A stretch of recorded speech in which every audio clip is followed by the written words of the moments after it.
Whistleblowers try to keep governments accountable, and one example is in the BP oil spill disaster. And Steve Beatty, with our partners at The Lens, joins me now with more on the American Whistleblower Tour happening this afternoon at Tulane University. Thank you so much for coming in. I know this is early for you. It is, but happy to be here. Thank you, Liz. Good. Okay, tell us about this tour. This is sponsored by the Government Accountability Project based in Washington, D.C. This is an outfit that was founded in 1977 to advocate and protect whistleblowers. We hear a lot about whistleblowers who come forward to speak about corporate wrongdoing or government wrongdoing. We usually only hear about the stories that end well. We don't hear about the people who put their careers at risk and their reputations at risk by coming forward. And the Government Accountability Project was founded to help protect and advocate legally for these folks.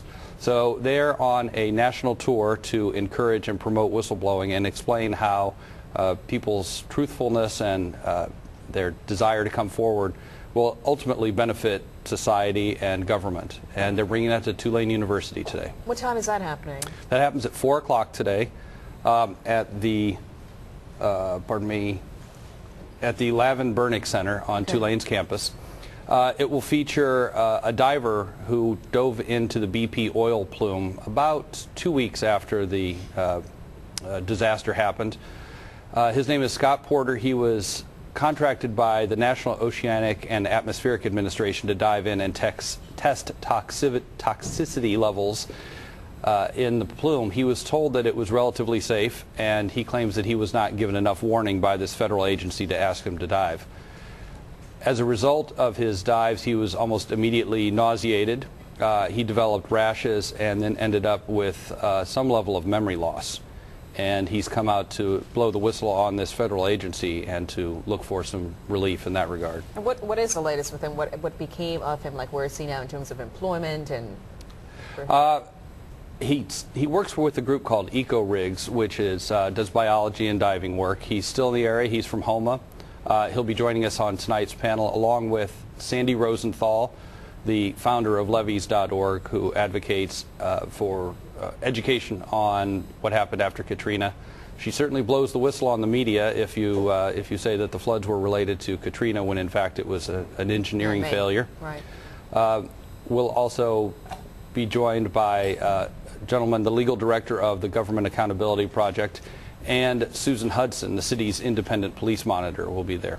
What protections, if any, do people have that if they do decide to come forward based on something they feel that the public needs to know about?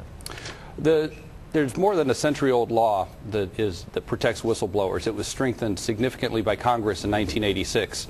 And people enjoy legal protections for keeping their jobs, particularly with a government agency.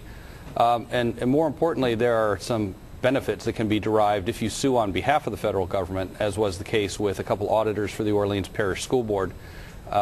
This started in 1995 when they found that the Orleans Parish School Board was overcharging the federal government for the amount of reimbursements for an insurance program. As a result, a federal jury found that the Orleans Parish School Board had in fact overcharged, and the auditors who sued on behalf of the government were entitled to a portion of what turned out to be close to a $30 million settlement. Ultimately, that was overturned by an appeals court saying that the taxpayer shouldn't be responsible for the misdeeds of a few bureaucrats within the school board.